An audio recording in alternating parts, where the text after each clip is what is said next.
দক্ষিণ কামৰূপৰ ৰামপুৰত ৫ নং গুৱাহাটী লোকসভা বিৰোধী ঐক্য মঞ্চৰ সহযোগত আৰু কংগ্ৰেছ দলৰ প্ৰাৰ্থী মীৰা বৰঠাকুৰৰ হৈ প্ৰচাৰ চলালে লুৰিণজ্যোতি গগৈ আৰু অখিল গগৈয়ে। আজি বিয়লি দক্ষিণ কামৰূপৰ পলাশবাৰী সমষ্টিৰ ৰামপুৰ হাইস্কুল খেলপথাৰত অনুষ্ঠিত হয় এই সভাখন। News desk, news 24 NE। Mira Borthakur বাইদেউৰ বিৰুদ্ধে যিগৰাকী মহিলা উঠিছে, তেওঁৰ নামটো ময়ে জীৱনত কেতিয়াও শুনি পোৱা নাছিলো। তেওঁতো কোনো চিনাকি নাই, কেতিয়াও কোনোদিন কাম কৰা নাই। ৰাইজৰ পৰা মাত মতা বিজুলী কলিতা বুজিয়ে ৰাইজৰ পৰা এটাও বাক্য মতাটো মই কেতিয়াও শুনি পোৱা নাই।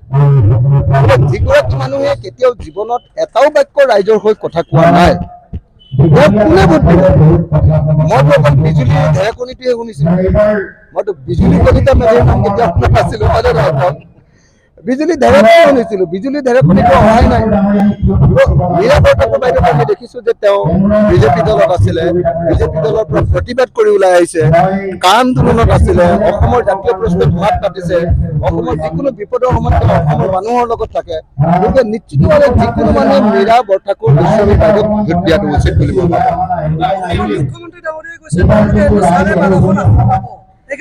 মই আপোনালোকক এটা কথা কওঁ যে অসমৰ মুখ্যমন্ত্ৰীজন পৃথিৱীৰ আটাইতকৈ মিছলীয়া মানুহবিলাকৰ ভিতৰত এজন। মুখ্যমন্ত্ৰী হিমন্ত বিশ্ব শৰ্মাই 14খন আসনৰ ভিতৰত 14খনে পাম বুলি কৈছিলে মাজে মাজে। এতিয়া 11.5খন 12.5খন এনেকুৱাবিলাক গাই থাকে। কিন্তু মই আপোনালোকক এটা হিচাপ দি যাওঁ, হয় নে নহয় চাব। ইলেকশ্যনৰ পাছত দেখিব যে বিজেপিয়ে গোটেই অসমত মানে NDA গোটেই অসমত মাত্ৰ 5খন আসন পাব আৰু আমি বিৰোধী ঐক্য মঞ্চই 9খন আসন লাভ কৰিম। গুৱাহাটীতো আমি জিকিম, আপোনালোকে চাই থাকিব। এতিয়া থাৰ্ড ফেজত আপোনালোকে গুৱাহাটীতো আমি জিকিম, ধুবুৰীতো আমি জিকিম। জিকিব ক'ত? বিজেপি জিকিব ক'ত? বিজেপি জিকিবলৈতো মই আসন ক'তো দেখা নাই। গতিকে মই আপোনালোকক জনাব খুজিছো যে বিজেপিয়ে যি কথাই নকওক লাগিলে, অসমত এইবাৰ বিজেপি হাৰিব। অসমৰ মানুহে বিজেপিক হৰুৱাবৰ কাৰণে এইবাৰ সিদ্ধান্ত লৈছে। বিজেপি গুণ্ডাগিৰিৰ প্ৰতি মানুহ অসন্তুষ্ট হৈছে, বিজেপিৰ দাদাগিৰিত অসমৰ মানুহ অসন্তুষ্ট হৈছে, বিজেপিয়ে অগণতান্ত্ৰিক কাম কৰিছে। বিজেপিৰ অসমৰ মুখ্যমন্ত্ৰীজন হিমন্ত বিশ্ব শৰ্মাই নিজকে মাফিয়া লিডাৰৰ নিচিনা কৰিছে। তেওঁ নিজে মুখ্যমন্ত্ৰীও, তেওঁ নিজে OCও, তেওঁ নিজে SPও, তেওঁ নিজে ইন্সপেক্টৰো, তেওঁ সকলো মানে তেওঁ এতিয়া মানে এনেকুৱা হৈছে যে অসমখনৰ গাঁওবুঢ়াৰ পৰা মানে মুখ্যমন্ত্ৰীলৈকে চব দায়িত্ব তেওঁ এজন হিটলাৰ।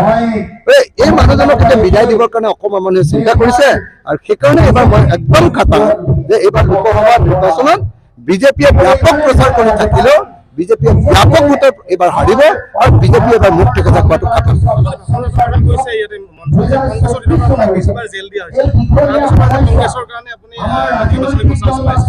মই অসমৰ মই মানে মোক অসমত মই ৰাইজৰ হৈ কাম কৰি থাকোঁতে মুঠতে 34 বাৰ জেল খাইছো আৰু ইয়াৰ ভিতৰত 20 বাৰ জেল খাইছো কংগ্ৰেছৰ দিনত, 16 বাৰ জেল খাইছো বিজেপিৰ দিনত, এতিয়ালৈকে 34 বাৰ জেল খাইছো।